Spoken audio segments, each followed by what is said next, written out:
నీతిమంతుడు 7 సార్లు పడి మరల తిరిగి లేస్తాడంట.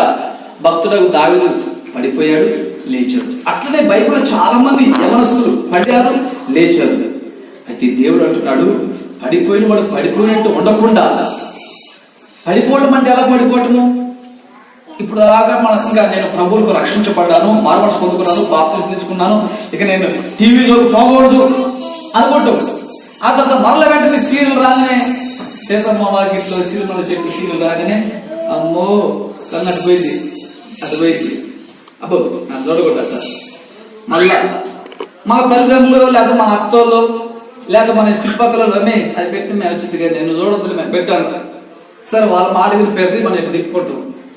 ఇంకా సీరియల్ రాని అబ్బో ఓడిపోయింది, ఎటుపోయింది. అంటే సాధారణుడు వాడు రేపేటువంటి ఆయుధాలు అవన్నీ. కాబట్టి నా ప్రియమైనటువంటి యవన బిడ్డలారా, యవన జనగమా, యవనస్తులారా, మీరు దేవుని సన్నిధిలో వాక్యంను ఆధారం చేసుకొని మీ జీవితంలో ఆ వాక్యానుసారం జీవిస్తే యవ్వన కాలంలో మీరు బలవంతులుగా దేవుడు మిమ్మల్ని చేస్తాడు. హల్లెలూయా. యవ్వన ఆశ నుంచి దేవుడు తప్పిస్తాడు. హల్లెలూయా. యవ్వన కోరికల నుంచి కూడా దేవుడు తప్పిస్తాడు. నరుని యొక్క కోరికలు అపరిమితం అంటారు. నరుని యొక్క కోరికలు అపరిమితమైనవంట. వాటి నుంచి దేవుడు కాపాడుతాడు. దేన్ని బట్టి వాక్యం బట్టి. అదే కదా యవనస్తులు దేవుడు దేని చేత మన నడతను శుద్ధిపరచుకుందరు? దేవా నీ వాక్యం బట్టే కదా, దేవుని వాక్యం బట్టే కదా, దేవుని వాక్యం బట్టే కదా ఆ సీరియల్ ఆపేసింది, దేవుని వాక్యం బట్టే కదా ఆ యొక్క అపవిత్రమైన మాటలు ఆపేస్తుంది, దేవుని వాక్యం బట్టే కదా ఆ సినిమాలు చూడకుంటుండేది, దేవుని వాక్యం బట్టే కదా స్నేహితులతో ఆ కట్టింగ్ అంతవరకు. మంచి స్నేహితులు స్నేహం చేయొచ్చు. ఎంతవరకు స్నేహం చేయాలంటే దేవుని పరిశుద్ధ గ్రంథంలో ఒక వాక్యము రాయబడింది. ఏమిటంటే చదువుదామా? మరి తిమోతి రాసినటువంటి మొదటి పత్రిక మరి 4వ అధ్యాయము 11-12 వచ్చి చదవండి.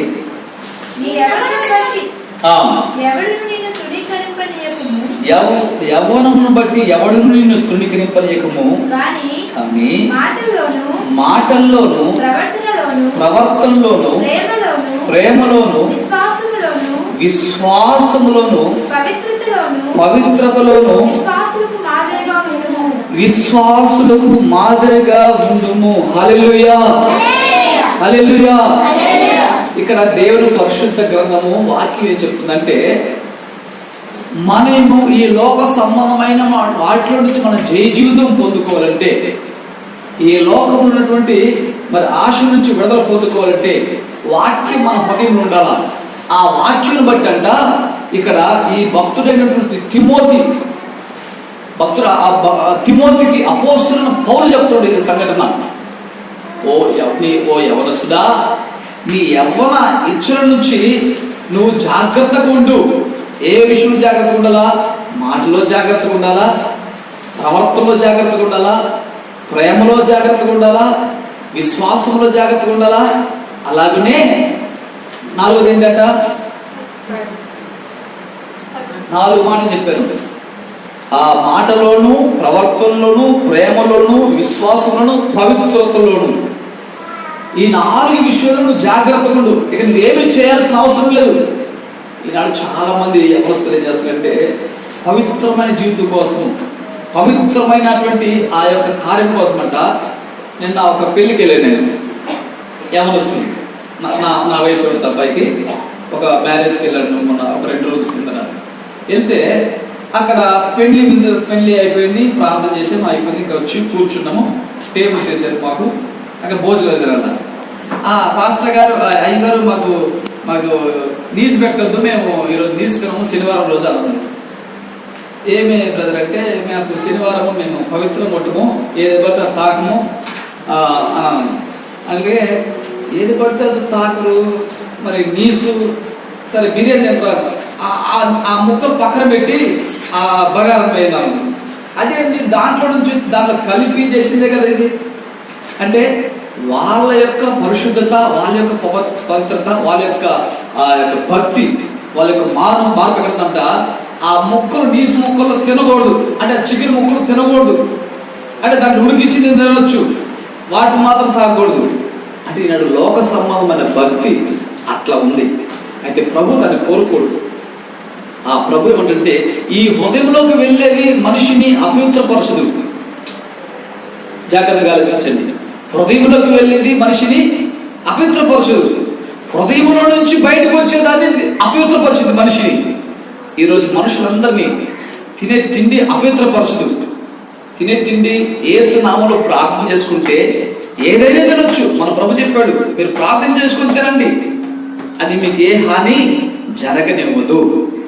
అంతేగాని మరి ఆహారంలో అపవిత్రత అంటే అది తప్పు. అది లోక సంబంధులు చేసేటువంటి పనులు. అంటే ప్రభువుని ఎరగిన వారు, సత్యము తెలియని వారు, సత్యము దేవుని వాక్యం ఎరగిన వారు మనుషులు చేసేటువంటి కార్యములవి. నా ప్రియమైన దేవుని బిడ్డలారా, దేవుడు మీకు చెప్తున్నట్టు మాట ఏంటంట, దేవుని యొక్క వాక్యము మీ మాటలో, మీ ప్రవర్తనలో, మీ విశ్వాసంలో, మీ పరిశుద్ధతలో జాగ్రత్తగా ఆలోచించి ఉండాలంట. ఇప్పుడు నిన్నెవరు ఈ లోకంలో నిన్ను ఎవరు తృణీకరించకూడదు. ఇక నీలో వాక్యం ఉంది. వాక్యమును నీవు ఎలా ఉండాలంట, విశ్వాసులకు మాదిరికరంగా ఉండాలి. విశ్వాసులకి మాదిరికరంగా ఉండాలి, లోకానికి మాదిరికరంగా ఉండాలి, సంఘానికి మాదిరికరంగా ఉండాలి. నీ చుట్టుపక్కల అసలు నీ కుటుంబంలోనూ మాదిరికరంగా ఉండాలి. ముఖ్యంగా చాలా మంది లోకంలో మాదిరికరంగా ఉంటారు, కుటుంబంలో మాదిరికరంగా ఉంటారు. లోకములో మాదిరికరంగా అంటే లోకం ఎదుట ఆ ప్రార్థన పరులు, విశ్వాసులు, దేవుని ఆత్మతో రగిలించబడుతున్న వారు ఎట్లా ఉంటారు. అయితే కుటుంబంలోకి వచ్చేలాగే కుటుంబంలో అది చాలా మంది ప్రవర్తించలేకపోతారు, ఆ విధంగా నడుచుకోలేకపోతారు. కారణం ఏమిటి? కుటుంబంలో సాక్ష్యం లేనప్పుడు, కుటుంబంలోనే యథార్థత లేనప్పుడు, కుటుంబంలోనే నీ బయట కాదు, నీ కుటుంబంలోనే నీ తల్లిదండ్రులు, నీ అన్నదమ్ములు, నీ అప్పచెల్లెళ్ళు, నీ అత్తమామలు, నీ బంధువులు, నీ కుటుంబంలో నువ్వు యథార్థంగా ఉండాలని దేవుడు కోరుకుంటున్నాడు. హల్లెలూయా, హల్లెలూయా. కాబట్టి నా ప్రేమని దేవుడు బిడ్డలారా, నీ యవ్వనం బట్టి నేను ఎవరు తృణీకరించకుండా ఉండాలంటే ఈ 4 మాటలు దేవుడు చెప్తున్నాడు. ఈ 4 మాటల గురించి ఒక్కొక్క మాట గురించి నేను మీకు వివరిస్తాను. మొదటగా ఏ మాట ఉంటుంది? నీ యవ్వనం బట్టి ఎవరు నిన్ను తృణీకరించకూడదు. దేని బట్టి? నీ మాటను బట్టి. మొదటిగా నీ మాటను బట్టి. నీ మాట అనేకుల్ని ప్రేమించేదిగా ఉండాలి. నీ మాట నీ తల్లిని సంతోషపెట్టేదిగా ఉండాలా. నీ మాట నీ తండ్రిని ఆనందింపజేసేదిగా ఉండాలా. నీ మాట నీ ఇరుగు పొరుగు వారిని మరి దగ్గర చేసుకునేదిగా ఉండాలి నీ మాట. అంతేగాని దాంతో నాకేం పని అమ్మా, దాంతో నాకేం పని అంటే అది కుదరదు. వాళ్ళతో నాకేం పని అది కుదరదు. అంటే వాళ్ళతో వీళ్ళతో అది అస్సలు కుదరదు. అందుకే ప్రభుత్వం దేవుని దయ, మనుషుల దయ చాలా అవసరము. ఈ భూమి మీద మనకి చుట్టుపక్కల ఉన్న వాళ్ళకి మనుషుల దయ అవసరము, దేవుని దయ అవసరము. నీ కుటుంబంలో నువ్వు ప్రభు నమ్ముకుంటున్నావు, నీ కుటుంబంలో ఎవరో కొంతమంది నమ్మినట్టు ఉంటారే కానీ వాళ్ళు దేవుని సన్నిధికి రారు. నమ్మినట్టే ఉంటారు కానీ వాళ్ళు ప్రభుని అంగీకరించరు.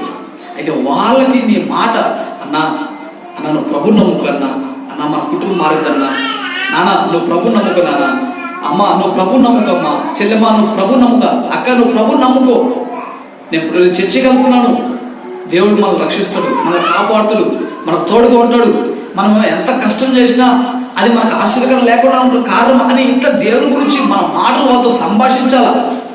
మన మాటలు ఇతరులకి సంతోషాన్ని కలిగజేయాలా. అంతేగాని మన మాటలు ఇతరులకి నొప్పి రాకుండా చూసుకోకూడదు, నొప్పి వచ్చేటట్టు మనం చేయకూడదు ఇతరులకి. బైబిల్లో ఒక 4 వ్యక్తులు ఉన్నారు.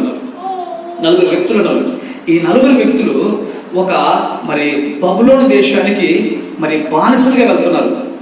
బానిసలుగా వెళ్ళినప్పుడు అక్కడ ఒక నాయకుడు వారికి ఒక పైన ఒక నాయకుడు ఏర్పరిచాడు.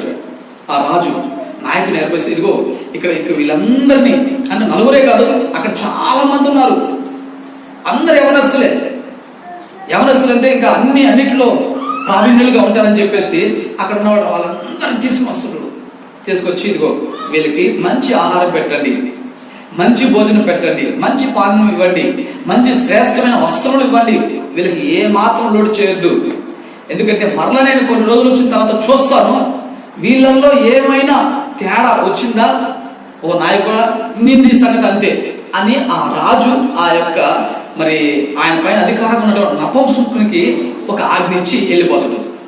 వెళ్ళిపోయిన తర్వాత ఇప్పుడు ఈ రాజు చెప్పిన ఆజ్ఞకు ఈ యొక్క అధికారి తూచా తప్పకుండా పాటించాల. ఆ రోజుల్లో రాజు ఆజ్ఞను ధిక్కరిస్తే వాళ్ళకి మరణమే. ఇప్పుడు వీళ్ళందరికి వచ్చి అయ్యా మీరు ఇట్లుండాలా ఇట్లుండాలి, ఇది తినాలి, ఇది తాగాలి, ఇది చెట్లు ఉండాలి, ఇది చేయాలా, ఇది నేర్చుకోవాలా అని చెప్పిన తర్వాత మిగతా వాళ్ళు ఏమందరూ సరే సరే అన్నాను. ఆ యొక్క అధికారి చెప్పిన మాట విన్నారు, అధికారి ఇచ్చింది తాగారు, అధికారి పెట్టింది తిన్నారు, అధికారి యొక్క చదువు ఆ యొక్క భాషను చెప్పిన భాష నేర్చుకున్నారు. అయితే నలుగురు మాత్రము ఆ మాటను ధిక్కరించారు. నలుగురు మాత్రం ఏం చేశారంట, అయ్యా మాకు ఆహారం వద్దు, దయచేసి మీకు దండం పెడతాను, మీరు పెద్దవారు, మీ మాట నేను ఎదురు చెప్పను, అయితే మాకు మా తల్లిదండ్రులు కొన్ని నియమాలు నిబంధనలు చెప్పారు, మా పితరుల నుంచి వాటిని అనుసరిస్తూ ఉంచారు, ఇప్పుడు మేము ఆ నియమము ఆ మేరకూడదు, అట్లనే పెద్దవారిగా ఉన్నటువంటి మిమ్మల్ని నేను తప్పుగా మరి మిమ్మల్ని బాధపరచకూడదు, నా నోటి మాటను బట్టి మీకు నొప్పి రాకూడదు, దయచేసి నా మాట మన్నించి మాకు ఆహారం వద్దయ్యా, మేము అట్లా ఏది పడితే తినోళ్ళం కాదు, దయచేసి మాకు అంత అన్నము అంత మరి నాన్ వెజ్ పప్పనంతో పెట్టండి, ఆ మద్యం పోసలుగా మద్యం మేము తాగమయ్యా, ఆ మద్యం బదులుకొని మంచినీళ్ళు పోయండి అయ్యా అని వాళ్ళు ఎంత ప్రేమతో అంటే అంత ప్రేమతో ఆ అధికారి దగ్గరకు వచ్చి విన్నపించుకున్నారు, తన యొక్క హృదయంలో ఉన్నటువంటి మాటలు తెలియపరిచారు. ఇప్పుడు ఈ మాటను బట్టి ఆ అధికారి మనసు ఏమైందంట, దయగలిగిందంట. అధికారులు ఇతను చూసేళ్ళకి, నలుగురు చూసేళ్ళకే అరే ఒక బిడ్డలు ఇంత సున్నితంగా బ్రతికారేమో, సరే వీళ్ళు ఎందుకు ఇబ్బంది పెట్టేది, అయితే బాబు సరే రాజు మీకు నేను ఏ లోటు చేయడం లేదని రాజుకు ఒకవేళ తెలిస్తే నా ప్రాణానికి ప్రమాదము, సరే మీరు చెప్పినట్టు కానండి, మీరు మాత్రము మరి యాక్టివ్గా ఉండండి, నేను చెప్పింది నేర్చుకోండి, రాజు దగ్గర నిలబడ్డప్పుడు మరి ప్రతి ప్రశ్నకి జవాబు చెప్పండి, ఆయన దగ్గర మీరు చిన్నపోయినట్టుగా, ఆయన దగ్గర మీరు లేదా ముఖము కర్తబారినట్టుగా, లేకపోతే మీ యొక్క ముఖ దేహాలు కవలకెళ్ళు మరి ఎంతో నీరసిల్లినట్టుగా ఉండకుండా చూసుకోండి అయ్యా అని చెప్పి, సరే సరే యజమానుడా నీ చిత్తము నీకు నేను గౌరవిస్తున్నానని చెప్పి ఆయనకు నమస్కారం చేసి సంతోషంగా సాగనింపి వెళ్ళారు. వెళ్ళిన తర్వాత జరిగిన సంఘటన ఏంటంటే అదే మన భాషలోకి అయితే, అదే మనమైతే ఆ స్థలంలో మనం ఉంటే ఏం చేస్తాం, అప్పుడు దాకా పచ్చడి మెడికలు తినేవాళ్ళని, అప్పుడు దాకా పొడికారంతో తినేవాళ్ళని, అప్పుడు దాకా మరి కాయగూరలు ఆకుకూరతో తినేవాళ్ళని, ఒక్కసారి రాజు భోజనం పోయి రాజు నగరంలోకి పోయి రాజు తినే భోజనం పెడతానంటే ఎవరైనా ఏం చేస్తారు, బా ఇది ఛాన్స్ లాగేద్దాంలే అని చెప్పిన సంగతి మామూలు కాదు, 10 రోజులు కాదు 20 రోజులైనా పర్వాలేదు లాగేద్దాంలే అని చెప్పేసి ఇంకా మామూలు తినరు, అట్లా తింటారు. మామూలుగా సాధారణంగా అయితే నేనైతే అట్నే తినోండి, నేనైతే అట్నే తినండి అమ్మా, ఉన్న మాట ఎందుకు మాట్లాడుకోవాలి, అట్నే తినండి నేనైతే. అయితే వాళ్ళు కూడా అప్పుడు దాకా రాజు యొక్క మద్యము, అప్పుడు దాకా మద్యం కొనుక్కోవడానికి కూడా వాళ్ళకి శక్తి లేదు, ఇదే ఛాన్స్ అని బాగా తినేవాళ్ళు. అయితే వాళ్ళు మాత్రం అట్లా చేయలేదు, వాళ్ళ దేవుడు విధించిన ఆజ్ఞలు ప్రకారంగా వారు హృదయంలో లోబడ్డారు. వాళ్ళకి మాట తీరు మన మాటను బట్టి ఏదైనా అంటారు. ఒక మనిషి దగ్గర మనకు మంచి పేరు రావాలంటే మన మాటే కుటుంబంలో కానీ సంఘంలో కానీ, సంఘంలో వచ్చే వాళ్ళందరినీ అక్క పొందలక్క బాగున్నారక్క, మీకోసం ప్రార్థన చేస్తున్నానక్క, అక్క బాగున్నారక్క, అన్న బాగుండక్క అని ఇట్లా మీరు ఒకరినొకరు పలకరించుకుంటా ఉండండి. మీ మాటను బట్టి అరే పలానా సిస్టర్ మంచిది, పలానా సహోదరి, పలానా మరియక్క మంచిది, పలానా మాతక్క మంచిది, పలానా ఎస్తరక్క మంచిది, ఇట్లా వాళ్ళని గురించి బయట కుటుంబంలో చెప్పుకుంటారు, సంఘంలో చెప్పుకుంటారు, సమాజంలో కూడా చెప్పుకుంటారు. దేన్ని బట్టి, మన మాటను బట్టి. ఈ నలుగురు బాలుడు కూడా అదే చేశారు. అయితే ఒకరోజు మళ్ళీ వాళ్ళ రాజు సంస్థానం మీద పోయి నిలబడ్డప్పుడంట, అక్కడున్న బాలులందరి ముఖముల కంటే ఈ నలుగురు బాలుడు యొక్క ముఖమంట కలగాను, సౌందర్యముగాను, ప్రకాశవంతముగా ఉన్నాయంట. హల్లెలూయా. దానియేలు గ్రంథము 1వ అధ్యాయము 15వ వచనం మాట, 10 దినములైన పిమ్మట వారి ముఖములు రాజు భోజనం భుజించి బాలులందరి ముఖముల కంటే సౌందర్యముగాను కలగాను కనబడగా. హల్లెలూయా. ఎవరంటే వీళ్ళు? దేవుని నమ్మిన బిడ్డలు. వీళ్ళ మాట తీరులా ఉందంట. అదే ఆయన మాటలు ఈ యొక్క నలుగురు యవనస్తుల బాలుల యొక్క మాటలు, ఆ యొక్క అధికారి మాటలు ధిక్కరించి, మేము తినము, మేము త్రాగము, నువ్వేమన్నా చేసుకో, నువ్వు ఎక్కడ పో, మాకు అవసరం లేదు అని ధిక్కరించుంటే ఏమై ఉండేది? పడేది, 4 దెబ్బలు పడేది, కొట్టేవాడు. అయితే వీళ్ళ మాటను బట్టి జాగ్రత్తగా అక్కడ అధికారి కళ దయపుట్టింది, ఇక్కడ ఉన్న రాజు కళ దయపుట్టింది. తర్వాత రాజు వాళ్ళకి మంచి మంచి ఉద్యోగం ఇచ్చాడు, మంచి మంచి మంత్రి పదవులు ఇచ్చాడు. ఆ సంస్థానములు ఆ 4 బాలులకి మళ్ళా, ఆ 4 యవనస్తులకి మళ్ళా, అక్కడ మిగతా వాళ్ళందరికీ ఏ పనులు ఇచ్చాడో తెలియదు, కానీ బైబిల్లో మాత్రం ఈ 4 అంట ఆ యొక్క బైబిల్ ఆ యొక్క సంస్థానాలు అంట ఒక అతనికి ప్రధాని పని ఇచ్చారట, మిగతా వాళ్ళకి మంత్రులు పని ఇచ్చారట. నా ప్రియమైన దేవుని బిడ్డలారా, నా ప్రియమైన యవన బిడ్డలారా, మీ జీవితంలో కూడా అంతే, మీ కుటుంబాల్లో కూడా అంతే, మీ వ్యక్తిగత జీవితంలో మీరు చదువుతున్న చదువుల్లో రాబోయే రోజుల్లో మీరు దేవుని మాటకి విధేయత చూపిస్తూ, నీ మాటను బట్టి నువ్వు సమాజంలో అందరితో బాగుంటూ క్రీస్తు ప్రేమను వెల్లడిపరచబట్టే నీకేమవుతుందంట, నీకు ఘనతను దేవుడు ఇస్తాడు. హల్లెలూయా. నీకు ఘనతను ఇస్తాడు, నీకు ఐశ్వర్యం ఇస్తాడు, నీకు పేరు ప్రతిష్టతలు ఇస్తాడు. ఆ 4 బాలులకు ఇచ్చినట్లుగా దేవుడు నీకును ఇస్తాడు. నువ్వేం చదువుతున్నావు ఆ చదువు బట్టి నీకు ఘనతను ఇస్తాడు. ఒకవేళ నువ్వు పరిచర్యలు ఉంటే ఆ పరిచర్ని బట్టి దేవుడు నిన్ను ఆశీర్వదిస్తాడు. ఒకవేళ నువ్వు చేస్తున్న పని అది ఏ చిన్న పని అయినా సరే, అది పొలం పని అయినా, లేకపోతే అది ఉద్యోగ పని అయినా, లేకపోతే అది ఇంట్లో పని అయినా, అది సేవ పని అయినా, అది ఏ పని అయినా సరే, ఆ పనిని బట్టి దేవుడు నీకు ఘనతనిస్తాడు. ఎప్పుడు మన మాట ఇతరులకు మాదిరికరంగా ఉండాలి.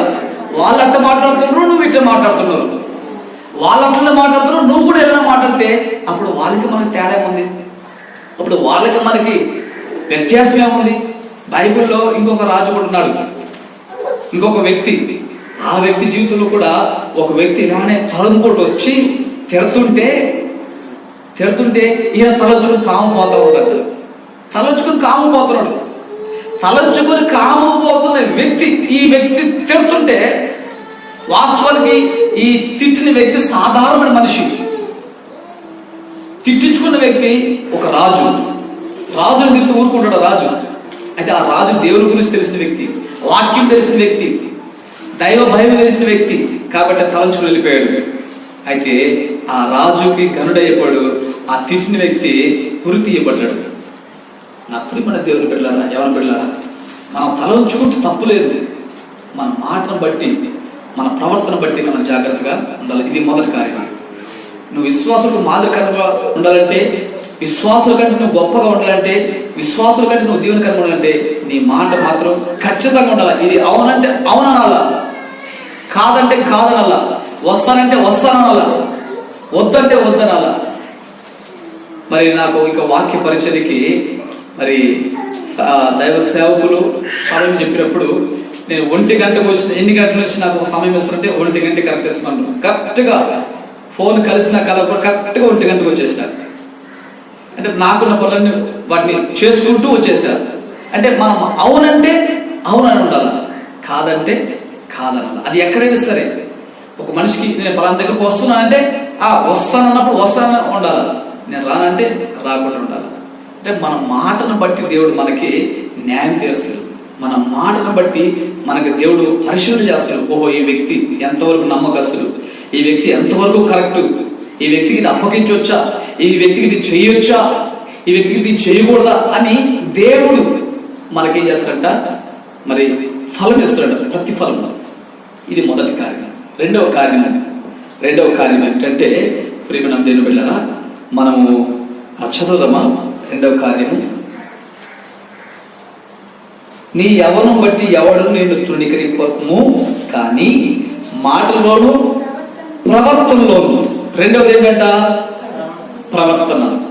ఇప్పుడు మన జీవితం ఇతరులకి మాదిరికరం అంటే మొదటిగా మాట కరెక్ట్గా ఉండాలి. యవనస్తులు, చాలా మంది యవనస్తులు మాట తప్పుతుంటారు. ఏమండి పలానా ఎక్కున్నట్టు పలానా ఎక్కువని చెప్తారు. ఎక్కడున్నారా? ఇదిగో ఇక్కడే పక్కన ఉన్నారు, ఉండేది కందుకూరులో. ఇది ఇప్పుడు ఈ తూము దాకా వచ్చిన అంటారు. ఉండేది కందుకూరులో మా నాన్న కూడా నేను చదువుకునేటప్పుడు ఎక్కడ ఉన్నారంటే నేను ఉండేది ఫ్రెండ్స్ ఎక్కడో పనికి మా దగ్గర తిరుగుతూ ఉండేవాడిని. ఆ నాన్నకి నా పక్కన అన్న ఇక ఇప్పుడే మన సప్లా దాకా వచ్చినాడు అంట. కొత్తదే అంటే ఎవరి కాలంలో అప్పుడు దేవుని వాక్యం అంతకు తెలిసింది కాదు, అంతకు తెలిసింది కాదు. కాబట్టి మన మాట పర్ఫెక్ట్గా ఉండాలి. రెండవదిగా ప్రవర్తన ఇది చాలా ముఖ్యము. ప్రవర్తన అనేది దేవుడు చాలా పరిశీలన చేస్తాడు. ప్రవర్తన అనేది ఒక వ్యక్తి యొక్క ప్రవర్తన బట్టి ఆ వ్యక్తి ఏంటో తెలిసిపోయింది. సాధారణంగా మనుషులు చూసే పని ప్రవర్తన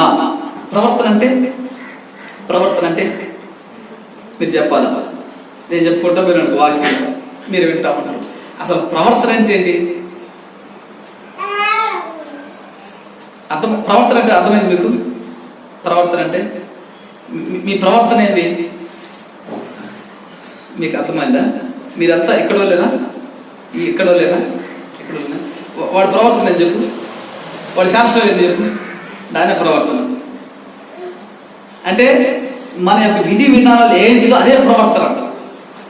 బైబిల్లో ఒక వ్యక్తి ఉన్నాడు. ఆ వ్యక్తి ప్రవర్తన ఏం తెలుసా? ఫస్ట్ దేవుని యొక్క సేవకునికి దాసుడుగా ఉండేవాడు, పని చేసే ఉండేవాడు.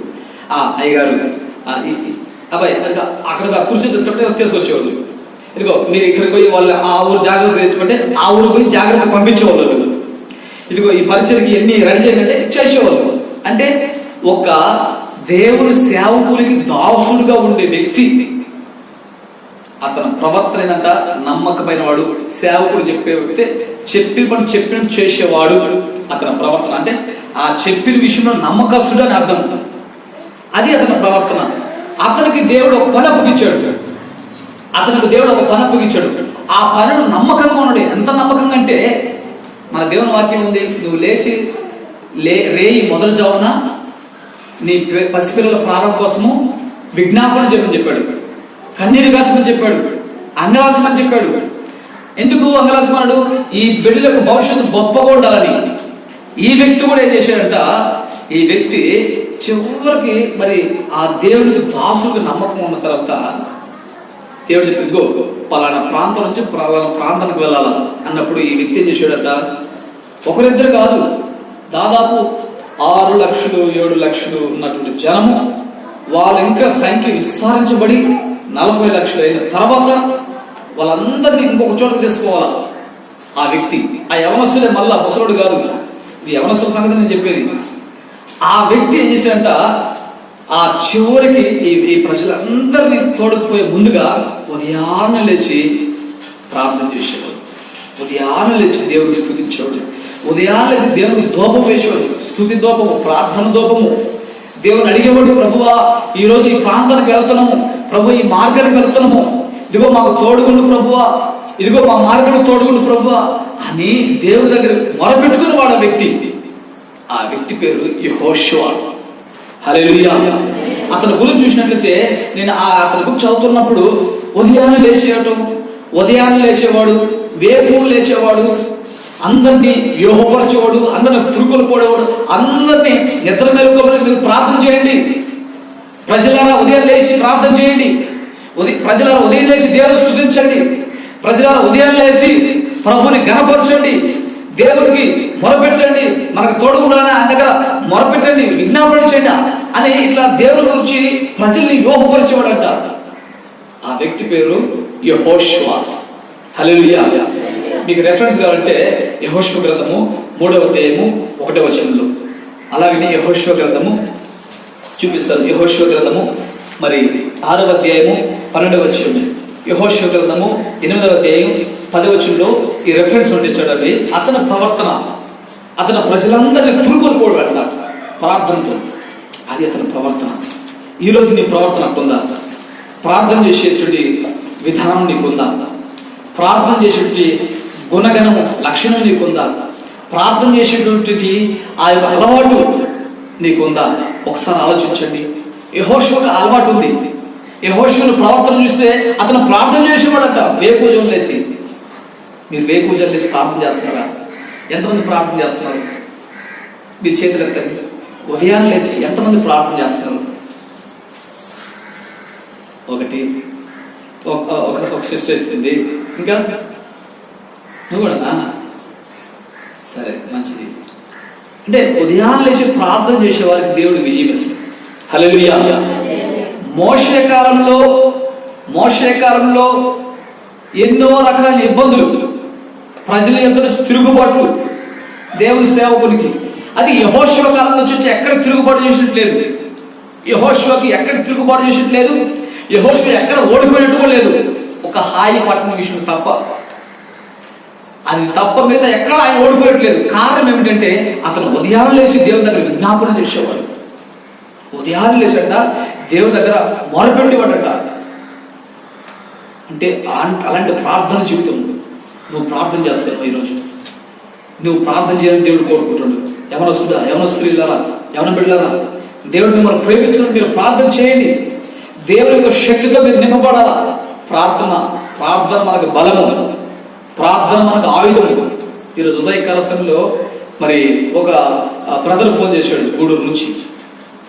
అతను చెప్పిన మాట, ఇంత చిన్న వయసులో మీరు ప్రార్థన చేసినప్పుడు అసలు మాకు ఆశ్చర్యం కలిగింది అన్నప్పుడు, ఏం బ్రదర్ అన్న, ఇంత చిన్న వయసులో పెద్దవాళ్ళు చేసినట్టు చేస్తున్నాను. ఓహో, నేను ఇప్పుడే చూడటమా అనుకుని యవనస్తులు చాలా మంది ప్రభు నమ్ముకుని ఉజ్జీవించబడిన వారు ఉన్నారు బ్రదర్. అది కారణము మా శక్తి, మా గలం, మా యొక్క రూపం కాదు, దేవుని యొక్క బలము. దేవుని సన్నిధిలో ప్రార్థన చేస్తేనే ఆ ప్రార్థనే ఆ మనిషిని ఉజ్జీవింపజేస్తుంది. మీరు కూడా ప్రార్థన చేయండి. ఆయన ప్రార్థన యొక్క బలం చెప్పి, ప్రార్థన యొక్క శక్తి చెప్పి, ఆ ప్రార్థన మీ జీవితం ఉంటే మీరు కూడా మీ కుటుంబంతో దీవించబడతారని చెప్పి వాక్యం చెప్పడం జరిగింది. అంటే ఈ ప్రార్థన చాలా అవసరము. ఒక క్రైస్తవునికి ప్రార్థన లేకపోతే ఆ వ్యక్తి అపజయం పొందుతాడు. జిమ్ముగా ఒక క్రైస్తవునికి, ఒక యుద్ధంలో వెళ్ళేటువంటి ఆ సైనికుడికి కత్తి ఎంత ప్రాముఖ్యమో, యేసు ప్రభు నమ్ముకున్న ప్రతి బిడ్డ, మరి ముఖ్యంగా యవనస్తులని మీకు ప్రార్థన అంత బలము. హల్లెలూయా. ప్రార్థన లేక అంత నీరసం అయిపోయారు మనుషులు. అమ్మ మాకు తెలియదానే ఎందుకయ్యా చెప్పేది, ప్రార్థన చేస్తుంటూ లేక మీ నుంచి మమ్మల్ని వదిలిపెట్టండి అని అనుకుంటున్నారేమో. అయితే ప్రార్థన చాలా బలమైందండి. అందుకే బాలుల యొక్కయు చంటి పిల్లల యొక్కయు స్తుతుల మూలముగా ఒక బలమైన దుర్గమును స్థాపిస్తారని చెప్పిన దేవుడు. హల్లెలూయా. ఎక్కడుంది మాట? కీర్తనల గ్రంథము 8వ అధ్యాయం 2వ వచనం, బాలుల యొక్కయు చంటి పిల్లల యొక్కయు స్తుతుల మూలముగా. ఇశ్రాయేలు స్తుతుల మీద ఆశ్రయించిన దేవుడు మన ప్రభు. మనం ప్రార్థన చేస్తే మరి వెన్న కంటే ఇంకా కరిగిపోయేటువంటి మనసు కలిగిన దేవుడు. అందుకే మనం ప్రార్థన చేయాలంట. ఎప్పుడెప్పుడు ప్రార్థన చేయాలంట? ఉదయం చేయాలంట, మధ్యాహ్నం చేయాలంట, సాయంత్రం చేయాలంట. భక్తుడు దావీదు అంటున్నాడు. అంటే దావీదు కాలంలోనే ఉదయం, మధ్యాహ్నం, సాయంత్రం అంటే అప్పటి నుంచి ఇప్పటికి ఎన్ని సంవత్సరాలు అయిందో. మరి ఇప్పటికి ఎంత ప్రార్థన ఉండాలా? ఎల్లప్పుడూ ప్రార్థించుడి, ఎల్లప్పుడూ ప్రార్థించుడి. సమయం ఉన్నా, సమయమందున, అసమయమందున ఎల్లప్పుడూ ప్రార్థన చేయండి. నూతన నిబంధన పరిశుద్ధాత్మ దేవుడు మనకు తెలియపరుస్తున్నాడు. కాబట్టి నువ్వు ఇంట్లో నుంచి బయటకు వెళ్ళినప్పుడు ప్రార్థన చేయాలా. నువ్వు బయట నుంచి ఇంట్లోకి వచ్చినప్పుడు ప్రార్థన చేయాలా. నువ్వు చేసే శుభకార్యం తలపెట్టినప్పుడు ప్రార్థన చేయాలా. అన్నం తినేటప్పుడు ప్రార్థన చేయాలి. ఎన్నిసార్లు తింటే సార్లు ప్రార్థన చేసుకోండి. నీళ్లు తాగుతున్నప్పుడు ప్రార్థన చేసుకోండి. టీ తాగుతున్నప్పుడు ప్రార్థన చేసుకోండి. ప్రభువా, ఈ టీ ఇచ్చేవారు నీకు స్తోత్రం నాయన. ప్రభువా, ఈ అన్నం పెట్టే ప్రభు నీకు స్తోత్రం నాయన. అయ్యా, ఈ మంచినీళ్ళు ఇచ్చే ప్రభు స్తోత్రం నాయన. అయ్యా, ఈ కొత్త బట్టలు తీసి ఇచ్చే ప్రభు నీకు స్తోత్రం నాయన.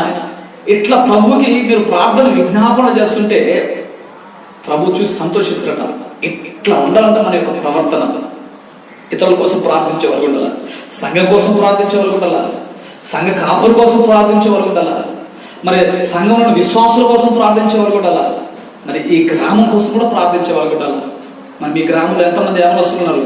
వాళ్ళు ఏం చేస్తున్నారు? ఇప్పుడు ఈ లాక్డౌన్ లో వాళ్ళు ఏం చేస్తున్నారు? దాయబాసాలు ఆడుతున్నారు. ఆడవైతే దాయబాసాలు ఆడుతున్నారు. మరీ పల్లెటూరులో అయితే అర్చన గారు ఆడుతుంటారు. ఇప్పుడు సెల్లు వచ్చినాయి కదా, ఇంక సెల్లు ఎవరు మాట్లాడరు. అటు యూట్యూబ్లో అవి చూస్తూ ఉంటారు. పొద్దులోకి అదే పని యూట్యూబ్లలో.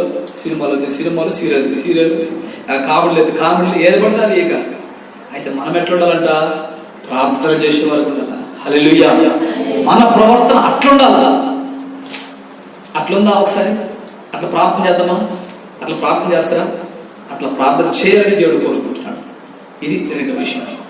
ఇతరులు మనల్ని బట్టి మాదిరికరములు అంటే మొదటిగా మాటలో కరెక్ట్గా ఉండాలా, రెండోదిగా ప్రవర్తనలో కరెక్ట్గా ఉండాలా, మూడవదిగా చదువుతా మాటల్లోనూ ప్రవర్తనలోనూ ప్రేమలో మాదిరికరంగా ఉండాలి. ప్రేమ ఇది చాలా మంచి. ఈ బైబిల్లో ప్రేమ ఎక్కడి నుంచి పుట్టిందంటే అది దేవుని యొక్క వాక్యం నుంచి. హల్లెలూయా. యేసు ప్రభువులోనే నిజమైన ప్రేమ మనం చూడగలము, ఇంకెక్కడ చూడలేము. ప్రేమ మిగతా దగ్గర ప్రేమ ప్రేమ ప్రేమ అన్న ఉంటే ఉండొచ్చేమో, కానీ అసలు నిజమైన ప్రేమ ఏదంటే యేసుక్రీస్తు ప్రభువులోనే మనం కనుగొనాలి. ఒక మనిషిని ప్రేమిస్తే ఆ మనిషిని మనం ద్వేషించము. హల్లెలూయా. ఒక మనిషిని మనము ప్రేమిస్తే ఆ మనిషి మీద కోపడము. ఒక మనిషిని ప్రేమిస్తే ఆ మనిషిని మనం ఆశించము. ఒక మనిషిని ప్రేమిస్తే ఆ మనిషి మీద విరోధము మనం ఉండము. నిజమైన ప్రేమ అది యేసుక్రీస్తు ప్రభు వారిలోనే మనం కనుగొనము. ఆ ప్రేమను దేవుడు ఈరోజు లోకం అంతటికి పంచిపెట్టాడు. హల్లెలూయా. ఆ ప్రేమను లోకం అంతటికి పంచిపెట్టాడు. నిజమైన ప్రేమ అయితే ఒక వ్యక్తిని మనం కొట్టగలమా? అతను మనం దూషించగలమా? అతను మనం శపించగలమా? అసలు మనం ద్వేషించగలమా? నిజమైన ప్రేమ ఉంటే. ఇప్పుడు నాకు మా కొడుకు అంటే బాగా ప్రేమ. ఇప్పుడు వాడికి దెబ్బ తగిలిందనుకో, నేను చూస్తూ ఊరుకుంటున్నా? వాడిని ఎవరైనా కొట్టిందంటే నేను చూస్తూ ఊరుకుంటున్నా? వాడు పడి అట్నే ఏడుస్తున్నా అంటే నేను చూస్తూ ఊరుకుంటున్నా? హత్తుకుంటాను. ఎవరైనా కొడతానికి వస్తే నేను అడ్డుపడతాను. నేను కొట్టించుకుంటున్న అవసరమైతే వాడిని కొట్టొద్దని చెప్పేసి అడ్డుపడతాను. నిజమైన ప్రేమ. బైబిల్లో కూడా ఒక వ్యక్తి తన ప్రేమను వెల్లడిపరిచాడు. ఏమైనా వెల్లడిపరిచాడు? అతను ఈ రాజు దెబ్బకు భయపడి పారిపోతున్నాడు. ఈ రాజు ఏం చేశాడు అంటే మీ అందరికి అర్థం అవడానికి, ఆ ఊర్లో సర్పంచ్ అనుకో, ప్రెసిడెంట్ సాధారణమైన మనిషి మీద విరోధం పన్ని అతనికి వ్యతిరేకమైతే ఆ వ్యక్తి ఈ యొక్క మనుషుని దెబ్బకు భయపడి పారిపోతుంటే ఒక కొండ గుహలో అతను పడుకున్నాడు అధికారి. ఈ వ్యక్తికి దొరికాడు. అయ్యో, నన్ను ఎన్నో సంవత్సరాల నుంచి నన్ను వెంటబడుతావా, నన్ను వేధిస్తావా, ఇప్పుడు నీ అర్థం చేస్తానని చెప్పేసి ఆ వ్యక్తి, ఆ యవనస్తుడు ఆ రాజును చంపల ఎంగేదు ఆ యొక్క అరణ్యములో ఆ కొండ గుహలో పడుకున్నప్పుడు పై వస్త్రపు చెంగు మాత్రం పోశాడు. ఎందుకు వచ్చాడు? అది ఒక ఆనవాళ్ళు చెప్పడానికి మాత్రమే. అది కోరుకుని కూడా మనసు ఒప్పల. ఎందుకంటే అతను నా శత్రువే, అతను నన్ను చంపడానికి వచ్చాడు, అతను నా కోసం 3000 మంది మనుషులు ఎంట పెట్టుకుని తిరుగుతున్నాడు. అయితే నా చేతులు దొరికాడు, ఒక్క దెబ్బ చంపగలను. అయితే అది కాదు, అది దేవుని ప్రేమ కాదు. దేవుని ఆత్మకు నింపబడిన వ్యక్తి అలాంటి అవకాశం ఉండదు. ఆ వ్యక్తి వస్త్రపు చెంగు పోసుకుపోయి దూరం నుండి, రాజా ఇదిగో నీ వస్త్రపు చెంగు నేను పోషణను చూసుకో, నిన్ను చంపాలంటే నాకు ఒక్క నిమిషం పట్టదు, కాబట్టి నేను నిన్ను చంపను. ఎందుకంటే జీవములను దేవుని చేత అభిషేకించబడిన వారి వ్యక్తిని నేను ఎలా చంపగలను అని ఆ రాజుతో చెప్పాడు. ఈ బాలుడు చెప్పినప్పుడు, అవును దావీదా, అవునయ్యా, నేను నిన్ను చంపాలనుకున్నాను, నేను నీకు అపకారం చేయాలనుకున్నాను, అయితే నువ్వు మాత్రం నాకు ఉపకారం చేసావు, నా ప్రాణం తీయకుండా నన్ను తప్పించావు అని చెప్పేసి ఆ యొక్క బాలుడైన దావీదుని ఆ యొక్క మరి రాజు హెచ్చించాడు. ఈరోజు నీ విధానం ప్రైస్తున్నాను. హల్లెలూయా. ఈరోజు నువ్వు క్షమిస్తున్నావా? ఇతరులకు క్షమిస్తున్నావా? ఇతరుల మీద ద్వేషిస్తున్నావా? ఇతరులకు క్షమిస్తున్నావా? ఇంతకుముందు నీ తిట్టిన వాళ్ళని నువ్వు క్షమిస్తున్నావా? ఎప్పుడు క్షమించారు మీకు ఎవరికైనా విరోధంతో గొడవపడయా? పల్లెల కారణం, గిన్నెల కారణం, చీపురు కట్ట కారణం, లేకపోతే మరి క్లిప్పుల కారణం, లేకపోతే ఇంకేమన్నా డబ్బుల కారణం ఉంటాయి. సాధారణంగా ఉంటే ఉండవా? అయితే ఎప్పుడన్నా వాళ్ళ మీద కోప్పడరా? పలికివా? మళ్ళా వాళ్ళకి సమాధానం పడ్డవా? పల్ల. నిజమైన ప్రేమ అంటే సమాధానం పడతాం. ఎందుకంటే ఇక్కడ ప్రతి ఒక్కరు అంతే. మీ వయసు దాటుకుని నేను ఇక్కడికి వచ్చినాను, మీ వయసులో ఇవి ఎన్ని అనుభవించి నేను ఇక్కడికి వచ్చినాను. కాబట్టి ఆ యవ్వన వయసు, యవ్వన తలంపులు, యవ్వన ఆలోచనలు ఎట్లుంటే నాకు బాగా తెలుసు. కాబట్టి నా ప్రియమైనటువంటి యవ్వన బిడ్డలారా, దేవుని ప్రేమ చేత మీకు ఈ మాట తెలియపరుస్తున్నాను. మీరు ఇతరులతో సమాధాన పడండి. అదే వాళ్ళు ప్రేమించినట్టు. ఇతరుల మీద ద్వేషించబడకూడదు. దగ్గర మీద వచ్చి మన ప్రభువుని యేసుక్రీస్తు మరి 33.5 సంవత్సరాలు ఈ భూమి మీద జీవించి 3.5 సంవత్సరం స్వార్థ ఊరు ప్రకటించి కుంటివారిని బాగు చేశాడు, గుడ్డివారిని బాగు చేశాడు, చనిపోయిన వారిని లేపాడు, కుష్ఠరోగులను స్వస్థపరిచాడు, మరి కుటుంబంలో నెమ్మదించాడు. ఇలాగ అన్ని కార్యం చేసి సమస్త మానవాళి కోసం ఆయన కల్వారి శిలువలో తన ప్రాణం పెట్టాడే. ఎందుకు ఆయన ప్రాణం పెట్టాడు? నిన్ను నన్ను రక్షించడానికి. హల్లెలూయా. నిన్ను నన్ను విమోచించడానికి. హల్లెలూయా. నీకు నాకు పరలోక రాజ్యం ఇవ్వడానికి. హల్లెలూయా. నిన్ను నన్ను ఉన్నతమైన స్థితిలో స్థలం నిలబెట్టడానికి. ఇది ప్రభు మనకి ఇచ్చినటువంటి భాగ్యం. తన ప్రేమను ప్రాణం పెట్టబట్టి మనకి విముక్తి కలిగింది. అది మనల్ని ప్రేమించాడు. అది ప్రభు అంటాడు భక్తుడు యోహాను సువార్తలో రాయబడిన మాట, మరి దేవుడు లోకం ఎంతో ప్రేమించాడు. ఎంతకు ప్రేమించాడు?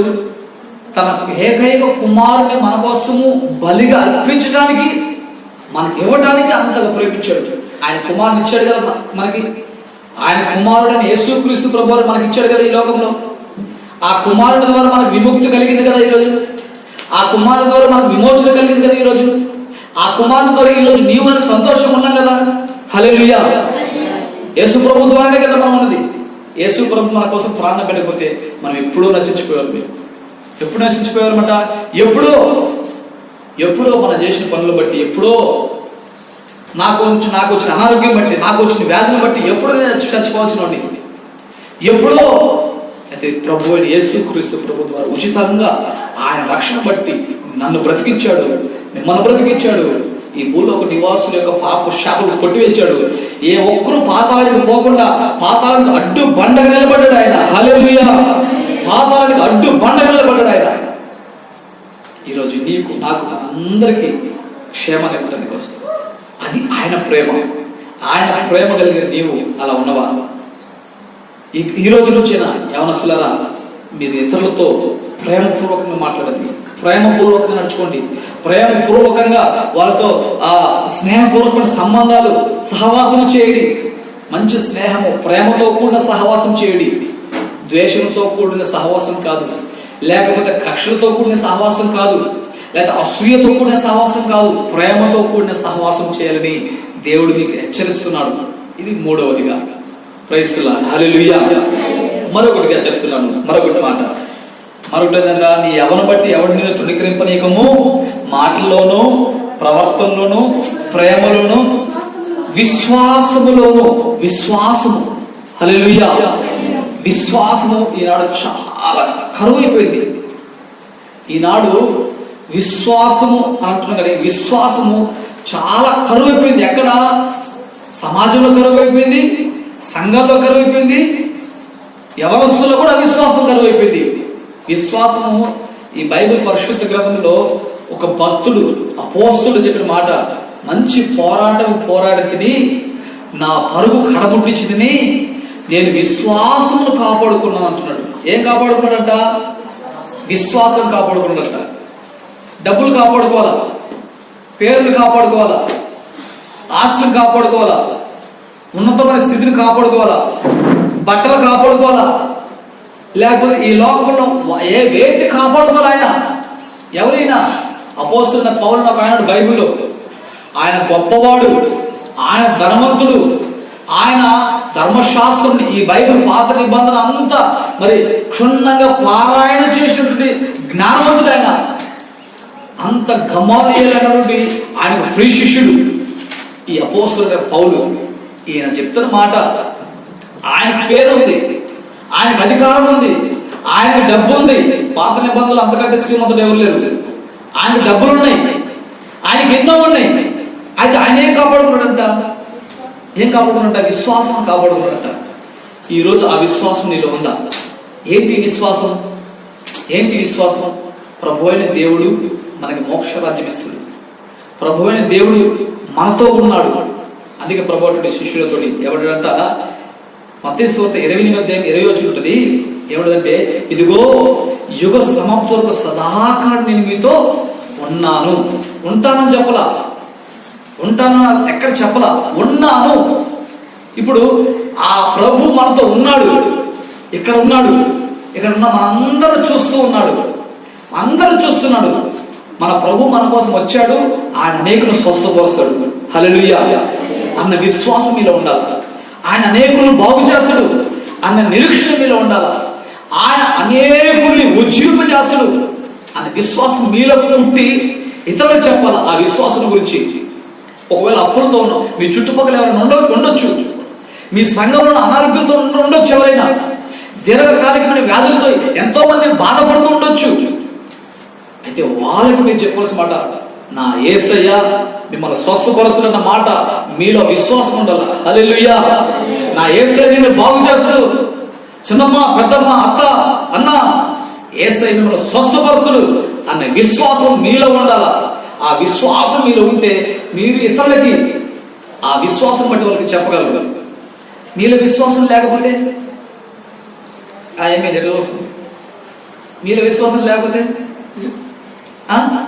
హల్లెలూయా, మీలో విశ్వాసం లేకపోతే ఏమైంది? ఇతరులకు చెప్పలేరు. ఇట్లనే సిరియా దేశంలో బానిసగా ఒక ఇశ్రాయేలు స్త్రీ, ఒక చిన్న బిడ్డ వెళ్ళింది. బానిస స్త్రీ బిడ్డ వెళితే ఆ యొక్క కుటుంబ యజమానుడికి ఒక రోగం వచ్చింది, కుష్ఠరోగం. ఆ రోజుల్లో కుష్ఠరోగం భయంకరమైన రోగము. ఆయన శతాధిపతి, 100 మందికి అధిపతి. ఈ సండే స్కూల్లో మీ అందరికి తెలుసు ఈ కథ, నయమాను గురించి మీ అందరికి తెలుసు. అతనికి స్వస్థత ఎలా వచ్చింది? ఎవరి ద్వారా వచ్చింది? అతను ఎన్నో రాష్ట్రాలు తిరిగాడు, ఎన్నో దేశాలు తిరిగాడు. అతనికి వెళ్ళిన వైద్యులు అధిపతి అంటే, ఆ సిరియా దేశానికే సైన్యాధిపతి అంటే ఎంత పేరు ఉంటుంది, ఎంత పలుకుబడి ఉంటుంది, ఎంతమంది వైద్యులు తెలుసు, ఎంతమంది మరి వైద్య విద్వాంసులు తెలుసు, ఎంతమంది దగ్గర వెళ్ళుంటాడు బాగా. అయితే విశ్వాసంతో ఒక స్త్రీ, ఒక చిన్న బిడ్డ చెప్పింది, మీలాంటి బిడ్డ, అయ్యా అమ్మగారు, నా దేవుడు స్వస్థపరుస్తాడు. హల్లెలూయా. నా దేవుడు బాగు చేస్తాడు. నేను ఆరాధించే దేవుడు జీవము కలిగిన దేవుడు, ఆయన జీవించే దేవుడు. మా దేశంలో ఒక దైవజనుడు ఉన్నాడు, ఆయన దగ్గర పోయి ప్రార్థన చేయించుకోమను, అయ్యగారి పుష్టి వెళ్ళిపోయింది, ఉండదు పుష్టి అని చెప్పేసి ఆ చిన్నది విశ్వాసముతో మరి తన యజమానులకు చెప్పినప్పుడు ఆ యజమాను తన భర్తకు చెప్పి వెళ్ళింది. వెళ్ళిన తర్వాత జరిగిన సంఘటన, మరి ఆ యొక్క ఎలీషా దైవజనుడు ఆ యొక్క నయమాను స్వస్థపరిచాడు, బాగు చేశాడు. అతను బాగోడానికి కారణం ఏమిటి? ఎవరు ఎవరు ఈ యొక్క ఇశ్రాయేలు చిన్నది జీవముల దేవుని ఆరాధించే బిడ్డ. ఆ బిడ్డలో ఏముంది? విశ్వాసం ఉంది. ఆ విశ్వాసం బట్టి అతను స్వస్థపరచబడ్డాడు. ఈరోజు అలాంటి విశ్వాసం నీకుందా? ఆ చిన్న బిడ్డలో ఉన్న విశ్వాసం నీలో ఉందా? ఇక్కడ ఉన్న మీరందరిలో అలాంటి విశ్వాసం మీరు ఉండాలని దేవుడు కోరుకుంటున్నాడు. కానీ ఈనాడు విశ్వాసం కనుమరుగైపోయింది. విశ్వాసం లేకపోయింది. విశ్వాసం అంటే ఏమిటి? విశ్వాసం అంటే అదృశ్యమనేది దృశ్యంలోకి మార్చుకోవటం, అంటే కనపడనిది కనపడేటట్టు చేసుకోవటం విశ్వాసం. హల్లెలూయా. కనపడనిది కనపడనటువంటి ఆ యొక్క ఆ కార్యము కనపడేటట్టుగా. ఇప్పుడు ఒక వ్యక్తికి అప్పులు ఉన్నాయనుకో, ఒక 2 లక్షల అప్పులు ఉన్నాయనుకో, ఇప్పుడు యేసయ్య అప్పులు తీసేశాడు, నా యేసయ్య దగ్గర సంపదల గని, నా యేసయ్య దగ్గర చాలా ఉంది, నా యేసయ్య అప్పులు తీసివేస్తాడు అని ఆ వ్యక్తికి ధైర్యం చెప్పి ఆ వ్యక్తిని విశ్వాసంతో నువ్వు ప్రార్థన చేస్తే ఆ వ్యక్తి అప్పులు దేవుడు తీసివేస్తాడు. నేను ఒకసారి నా విశ్వాసం యొక్క పరీక్ష చెప్పమంటారా? నేను ఒక స్థలం కొనుక్కోవాలి, ల్యాండ్ కొనుక్కోవాలి. అది నా మా ఇంటి ఎదురుగా ఉంది. దాన్ని కొంటాను, నా దగ్గర డబ్బులు లేవు, 1,70,000. ఇప్పుడు కొంటాను, నా దగ్గర డబ్బులు లేవు. ఇప్పుడు నా విశ్వాసం ఏంది? మా ఇంటి ఎదురుగా ఉంది, అది నాకు ఇస్తే బాగుంటుంది, మేము ఇక్కడ బాగా ఉండొచ్చు అని చెప్పేసి విశ్వాసం ప్రార్థన చేసినాను. నేను చేసే విశ్వాసం ఏంటంట, దేవుడు నాకు ఆ స్థలం ఇస్తాడు, ఇచ్చేసాడు. ఆయన రోజు అడగపోయేది, ఆ డబ్బు పట్టుకుని అవతల పోయి అది పెట్టేది, ప్రార్థించే ప్రభు ఈ స్థలం నాకు ఇచ్చే ప్రభుడికి స్తోత్రం, నాకు ఇచ్చే ప్రభుడికి స్తోత్రం, నాకు ఇచ్చే ప్రభుడికి స్తోత్రం. అప్పుడు రాను రాలా విశ్వాసం ప్రార్థన చేసిన దేవుడు ఆ స్థలం దేవుడు ఇచ్చేసాడు. హల్లెలూయా. నాకు భారం లేకుండా ఇతరులు దానికి ఇన్వెస్ట్మెంట్ పెట్టి అది నాకు దేవుడు సహాయం చేశాడు. కారణం ఏమిటి? నేను విశ్వాసంతో ప్రార్థన చేసినాను. అట్లా మీరు కూడా విశ్వాసంతో ప్రార్థన చేయాలి. విశ్వాసంతో ప్రార్థన చేయాలి, అది మీకు దేవుడు ఇస్తాడు. విశ్వాసంతో ప్రార్థన చేస్తే ఆ వ్యక్తికి దేవుడు స్వస్థత ఇస్తాడు. విశ్వాసంతో ప్రార్థన చేస్తే గొప్ప జయమిస్తుడు. విశ్వాసంతో ప్రార్థన చేస్తే అద్భుతాలు దేవుడు చేస్తాడు. ఎలాంటి అద్భుతం అంటే, ఒకసారి ఇలానే మరి రాజు యొక్క మాటను ధిక్కరించినటువంటి ఒక యవనస్తుడు ఉన్నాడు. రాజు మాట ధిక్కరించాడు. ప్రార్థన చేయొద్దు, ప్రార్థన చేస్తే నెల రోజుల దాకా ప్రార్థిస్తే ఒప్పుకోము, అది ప్రార్థన చేస్తే నాకే చేయాలి, నా ప్రతిమగా చేయాలా అని ఒక శాసనం వేసాడు. ఒకవేళ అట్లా కానీ ధిక్కరించేస్తే మేము దేశం సింహం గోలు వేస్తారన్నాడు. ఇప్పుడు ఈ వ్యక్తి ఏం చేయాలా? రోజు ప్రార్థన చేసేవాడు, ప్రార్థన చేసే అలవాటు, విశ్వాసం, నా దేవుడు దగ్గర ప్రార్థన చేస్తే నేను బ్రతకను, అసలు నేను ప్రార్థన చేయకపోతే నేను బ్రతకను అన్నకు విశ్వాసం అయింది. రాజు శాసనం వేశాడు, ధిక్కరించాడు. ఈయన ఇప్పటిలాగే వెళ్ళి ప్రార్థన చేస్తా ఉన్నాడు, ప్రార్థన చేస్తా ఉన్నాడు, ప్రార్థన చేస్తా ఉన్నాడు, ప్రార్థన చేస్తా ఉన్నాడు. కొంతమంది కపట వ్యక్తి కుయుక్తి పని అతను తెసిపోయి మరి రాజుకు చెప్పి, రాజుగారి నుంచి శాసనం వచ్చి ఆ శాసనం తెసిపోయి సింహం బోన్లు వేశాడు. సింహం బోన్లు వేసి ఏం చేశాడు? సింహాలు చంపిన పర్వాలా, సింహాలను చీల్చిన పర్వాలా, నా దేవుడు నన్ను బ్రతికిస్తాడు విశ్వాసంతో ప్రార్థన చేశాడు. హల్లెలూయా. ఆడ ప్రార్థన చేస్తుంటే సింహములు కూడా చుట్టూ కూర్చుని దేవుని స్తుతిస్తున్నాయంట. హల్లెలూయా. ఆ ప్రార్థన విశ్వాసంతో ప్రార్థన చేస్తుంటే ఆ సింహము నోట మూసేసాడు దేవుడు. అంత శక్తి కలిగిన దేవుడు మన దేవుడు. అందుకే ప్రభు అంటున్నాడు, ఎలయనగా ఎక్కడ ఇద్దరు ముగ్గురు నా నామంలో ఏకీభవిస్తారో వారి మధ్యలో నేను ఉంటానని చెప్పాడు. దేవుడు మనతో ఉన్నాడు. నువ్వు ప్రార్థన చేయి, నువ్వు విశ్వాసంతో ఉండు, నీకు విరోధంగా ఏది వర్గలదు. ఎందుకంటే ఇది మన ప్రభు అయిన దేవుడు ఒక గొప్ప ధైర్యపరిచినటువంటి మాట, నీకు ఇస్తున్న వాగ్దానం, నీకు ఇస్తున్న వాక్కు. నువ్వు విశ్వాసంతో ఎప్పుడు సన్నగిలిపోకూడదు. విశ్వాసంతో సన్నగిలిపోయినవా ఇంకంతే, నీ జీవితంలో కారణం నువ్వు చూడలేవు. నా ప్రేమైనటువంటి యవన బిడ్డ, నీ జీవితంలో విశ్వాసం కోల్పోతే నువ్వు ఏ కార్యం నువ్వు చూడలేవు, అనుభవించలేవు. దేవుడితో ఏ కార్యం నువ్వు సంబంధం కోల్పోతావు. అలాగే మీ అందరికి తెలుసు, నాకు సమయం లేదు కాబట్టి నేను తొందరగా ముగించేస్తున్నాను. ఒక వ్యక్తి విశ్వాసంతో ముందు అడిగేశాడు, విశ్వాసం కోల్పోయాడు, వెనక చూశాడు, మునిగిపోవటం మొదలు పెట్టాడు. కారణం ఏమిటి? విశ్వాసం కోల్పోయాడు. విశ్వాసం కోల్పోతే మునిగిపోతాం. ఈ లోకం మునిగిపోవాల్సి వచ్చింది. నువ్వు విశ్వాసంతో ఉంటే పరమాత్మ దేవునితో కూర్చోవలసిన పరిస్థితులు దేవుడు నిన్ను ఏర్పాటు చేస్తాడు. హల్లెలూయా. నువ్వు విశ్వసిస్తే పరలోక రాజ్యం వెళ్తావు. విశ్వాసం కోల్పోతే లోకంలో పేతులు మునిగిపోయినట్టు మునిగిపోవాల్సి వచ్చింది. లోక ఆశల్లో పడి, లోక తలపులో పడి, లోక కోరికలు పడి, లోక ఇచ్చలకు గురయ్యి పతనం అయిపోవాల్సిన పరిస్థితులకి వచ్చింది. ఐదవదిగా, నాలుగవది, చివరిగా ఈ మాట చెప్పి ముగించుకుందాం. నాలుగవదిగా, నీ యవ్వనం బట్టి ఎవడు నేను తృణీకరింపనీయకము, మాటల్లోను, ప్రవర్తనలోను, ప్రేమలోను, విశ్వాసంలోను, పవిత్రతలోను నువ్వేమంట మాదిరికరంగా ఉండాలా. విశ్వాసులకు మాదిరికరంగా పవిత్రత, పవిత్రమైన హృదయం కలిగి ఉండాలి నువ్వు, పవిత్రమైన దేహం కలిగి ఉండాలి నీవు, పవిత్రమైన ఆలోచన కలిగి ఉండాలి నీవు. ఇది చాలా ముఖ్యము. చాలా మంది యవ్వనస్తులు పతనం అవడానికి కారణం ఏంటంట, ఇందా చెప్పాక ప్రారంభంలో భయంకరమైనది. యవ్వనస్తులు పతనం అవడానికే కారణం ఏమిటంట, పవిత్రతను కోల్పోవడం వల్ల. బైబిల్లో చాలా మంది ఉన్నారు కోల్పోయి నాశనం గురైన వాళ్ళు, ఆ పవిత్రతను కోల్పోయి ఆ శపించబడిన వారు ఉన్నారు, చాలా మంది ఉన్నారు. వాళ్ళల్లో మీకు తెలుసు, మీరు వాక్యం వింటూ ఉంటారు. ఎవరు? సంసోను యవనస్తుడు, దేవుని చేత మరి గొప్ప కార్యం చేయబడిన వ్యక్తి, దేవుని యొక్క ఆ రుచి గ్రహించిన వ్యక్తి పాపంలో పడిపోయాడు, అపవిత్ర గురయ్యాడు, పతనమైపోయాడు. 2 కళ్ళు ఓడగలిపోయాయి, 2 కళ్ళు పీకి పారేశారట ఫిలిస్తీయులు, శత్రువులు. ఈనాడు సాతాను కూడా యవనస్తులను అపవిత్రులు పడిపోతే వాడు చీల్చి పడేస్తాడట. ఆ పవిత్రతను కాపాడుకున్న వ్యక్తి యేసేపు. హల్లెలూయా. పవిత్రతను కాపాడుకున్నాడు, పాపాన్ని అసహించుకున్నాడు, పాపానికి దూరమైపోయాడు, పాపపు ఆలోచన కోరికలకు దూరమైపోయాడు. ఏమన్నాడంట? దేశానికి ప్రధానమంత్రి చేశాడు. అప్పుడు మన దేవుడు బిడ్డారా, ఎవరి బిడ్డారా, దేవుడు మిమ్మల్ని ప్రేమిస్తున్నాడు. మీరు పవిత్రులుగా ఉండాలా, మీరు మరి యేసేపువలే నీతిగా ఉండాలా, యేసేపువలే యథార్థంగా ఉండాలా. అప్పుడు మిమ్మల్ని దేవుడు గొప్పగా ఆశీర్వదిస్తాడు. మీ జీవితంలో ఆశీర్వకరంగా దేవుడు చేస్తాడు, మీ కుటుంబంలో దీవెనకరంగా దేవుడు చేస్తాడు. కాబట్టి ఈ 4 విషయాలు మీ జీవితంలోనే దేవుడు కోరుకుంటున్నాం. మొదటికి ఏంటంట? చూడకుండా చెప్పాలి, నా సరే చూస్తాను. మొదటిగా ఏంటంట? మాటల్లోనూ ఎవరికి మాదిరికరంగా ఉండాలా? విశ్వాసులకు మాదిరికరంగా ఉండాలా. రెండవదిగా ప్రవర్తనలో ఉండాలా. మూడవదిగా ఇక్కడ చెప్పండి, ప్రేమలో మాదిరికరంగా ఉండాలా. నాలుగవదిగా విశ్వాసంలో మాదిరికరంగా ఉండాలా. ఐదవదిగా పవిత్రతలో మాదిరికరంగా ఉండాలి. ఈ 5 రకాలైనటువంటి సుగుణములు ఎవరైతే ఉంటాయో వాళ్ళంట ప్రభు యొక్క దేవుని యొక్క ఆత్మతో నింపబడిన వారు. హల్లెలూయా.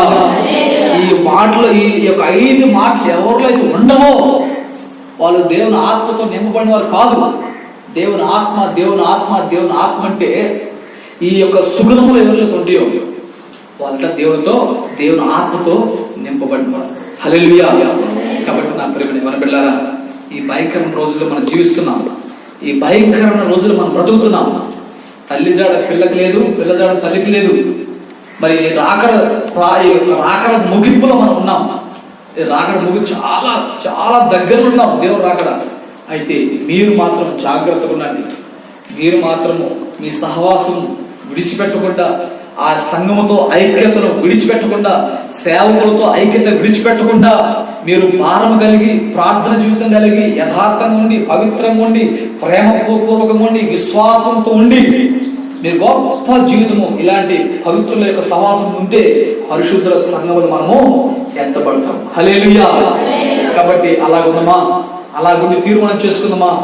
ఒకవేళ తీర్మానం చేసుకున్న వాళ్ళు మీ కుడి హస్తాలు పైకి చూపించినట్లయితే, ప్రభువా ఈ 5 రకాలు నేను విడిచిపెట్టుకోను ప్రభువా అని ఒక తీర్మానం చేసుకున్న వారు మీ కుడి హస్తాలు చూపించినట్లయితే నేను ప్రార్థన చేస్తాను. చివరిగా ప్రార్థన చేస్తాను. అందరూ మీ కుడి హస్తాలు. ఎవరు? నా ప్రభువుతో నేను ఐక్యతతో ఉంటాను, నా ప్రభు యొక్క గుణ లక్షణంలో కలిగి ఉంటాను, నా ప్రభుతో నేను నిలబడి జీవిస్తాను, ఇదిగో నా ప్రాణం ఉన్నంత వరకు నేను ప్రభుతో ఉంటాను అని తీర్మానం చేసుకుందామా.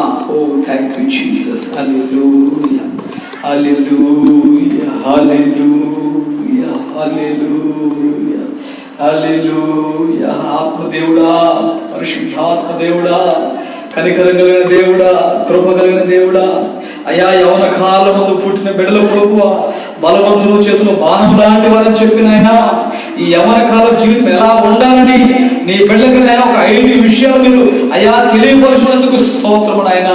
ఈ 5 మాటలు ప్రభువా అయా నీ బిడ్డల హృదయంలో నాటండి ప్రభువా.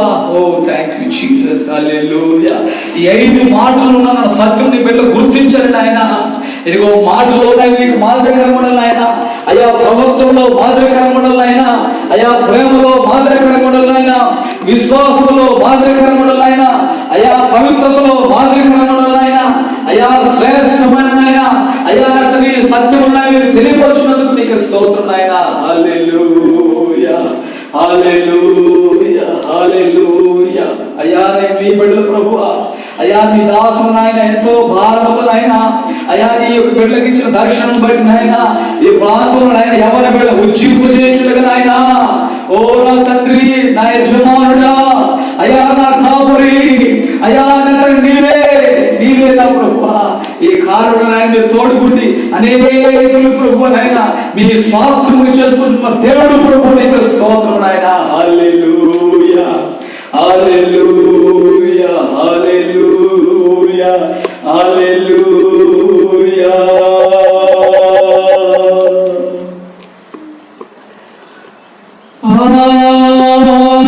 హల్లెలూయా, హల్లెలూయా.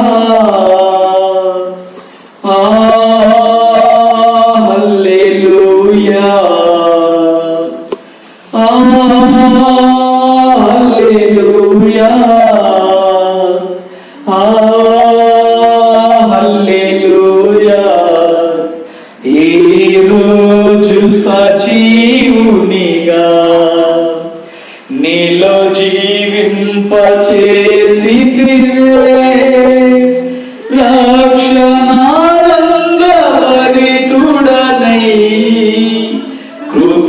కృతజ్ఞతాస్తుతి చెల్లింతునయ్యా నిత్యము నీ సన్నిధిలో కృతజ్ఞతాస్తుతి చెల్లింతునయ్యా నిత్యము నీ